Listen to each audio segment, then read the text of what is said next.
Hello and welcome to this third video of the series of videos where I'm taking up OOPS concepts with Python. In this video, we will be covering the concept of the self parameter. Uh, if you would have been following the videos, you would have seen. So basically, when we define any class object, anytime any method that we are defining within that class, we more often than not pass the self parameter into it. To understand what's the reason or what's the rationale behind the self parameter, let's try to create a class, and we intentionally will not pass any self parameter to that class. So to do that, let me define a class. So let's say we have a class called employee, and within that class I'll define a method employee details, and I'll not pass any self parameter in here. And here I will define two attributes, no self. So name is equal to let's say Ram, and also yeah, maybe just one attribute for now. And let's create an object for this class, and let's see how it behaves. Okay, so if name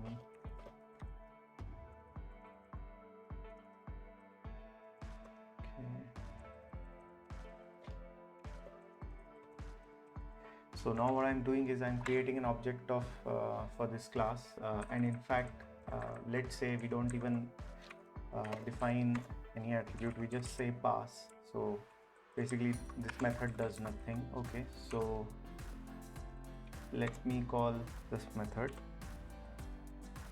and as we are not passing any parameters, same way I'm not calling anything, or basically I'm not passing any parameter in this method, and even the function does not accept any method here, so any parameter here, sorry. So let's try and execute this and see what happens. So if I try to execute this, yeah, so as you can see, if you execute, it gives me an error which says employee details takes 0 positional arguments but 1 was given. So basically what that means is, as per the definition of the method, it does not expect any parameters as input, but while calling the method here, we are actually passing one parameter.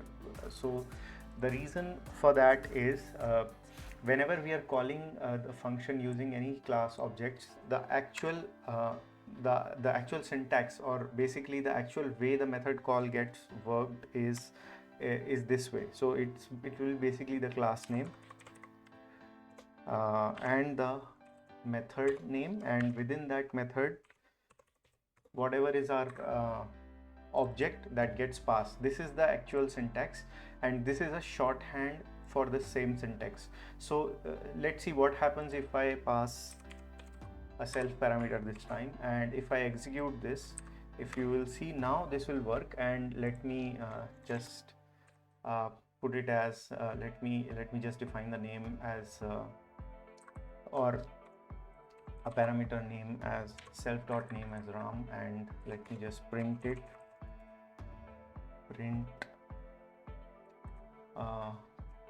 name self dot name. Okay, and no need to use pass. So if I will execute this time it will print the name, and as you can see, the name got printed twice. That's because these two calls are one and the same. These are two different ways to call the method associated with the class. It's just that this particular method is this particular fashion of calling the object is like more common, and it's more intuitive. So that's why this method is not used frequently. So let me just comment this out. Now let's see if even though we are passing the self attribute, let's see if we define another attribute within the method which is not using, or which is not basically defined as a with a self prefix. So let's see what happens in that case. So let's say I will say age equal to 30, and I will print, since this time we don't have the self parameter, we have defined it without the self parameter. So let's see what happens. So in this case, if I run it, it should print my name and age, which is fine. Now the thing is, because we are defining an attribute to within this method, the attribute should live up to the lifespan of whatever is the calling object. So that means as long as the object is active, it should be accessible across the different methods within the class. So let's try to define another method, print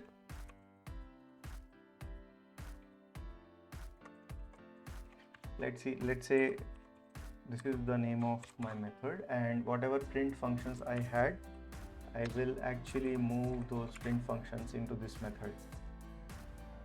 So now let's see what happens. So employee details with this, and I will call the print employee details functions as well. Let's see what happens if we call the function like this. So it gives us an error where it says age is not defined. That's because this attribute, even though it gets set up in the employee detail function call, but this attribute is not accessible outside this function, and it's not accessible or it's not attached to the object of the class which is calling this method. That's the reason we are getting this error. So basically we have to, whenever we define any attribute, we have to define it with a self prefix or self parameter prefixed to that. And if we make this change now, and now if we try to execute the function, we can see we are getting the expected output. So this is how this is basically how the self parameter works, and